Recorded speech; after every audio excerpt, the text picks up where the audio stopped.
The John and Yoko story is one of the great love stories of the 20th century. It's up there with Scott and Zelda. It's up there with, you could probably just name a handful of public people. I mean, I'm certain that there are millions of people.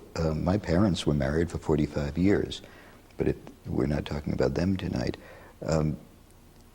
In terms of public figures, their lives were as colorful and rich and meaningful and loving as any couple that I had ever witnessed in my life.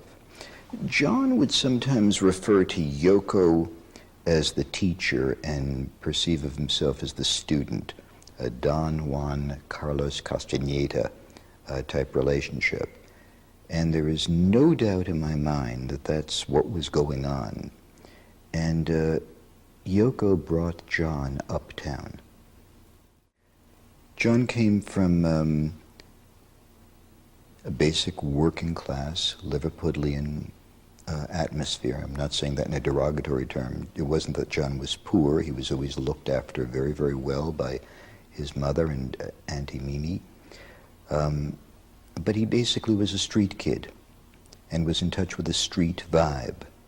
Yoko came from a different tradition and a more sophisticated, perhaps more evolved tradition, musically, artistically, philosophically, spiritually, etc.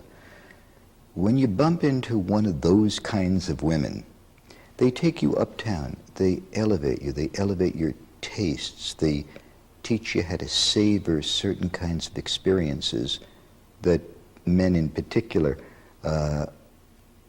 overlook or move past. So she took John to the next level of his musical development, his spiritual development, his emotional development. She helped him become a man. The two of them together achieved some remarkable levels of experience that, to the best of my knowledge, I never heard of before. To wit, rock and roll people are enormously generous with their time and effort and money in terms of social causes and trying to make the world a better place to live in.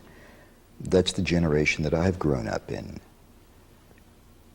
John Lennon and Yoko, John never ever performed for money after the Beatles broke up. He would take the cash for selling the records, but in terms of doing the concerts and appearing before people, that was all money to be raised to be given to causes and charities they believed in. I'm thinking, were there any other rock and roll figures before John Lennon who engaged in that kind of activity? We know of many since the John Lennon experience, but yes, there were in the folk tradition and in the Woody Guthrie, Pete Seeger period, but in terms of contemporary rock and roll after 1955-58, I can't think of anyone.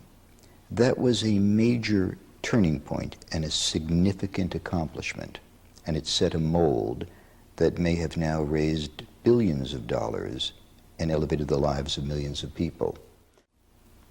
It was John and Yoko. John changed his middle name to Ono.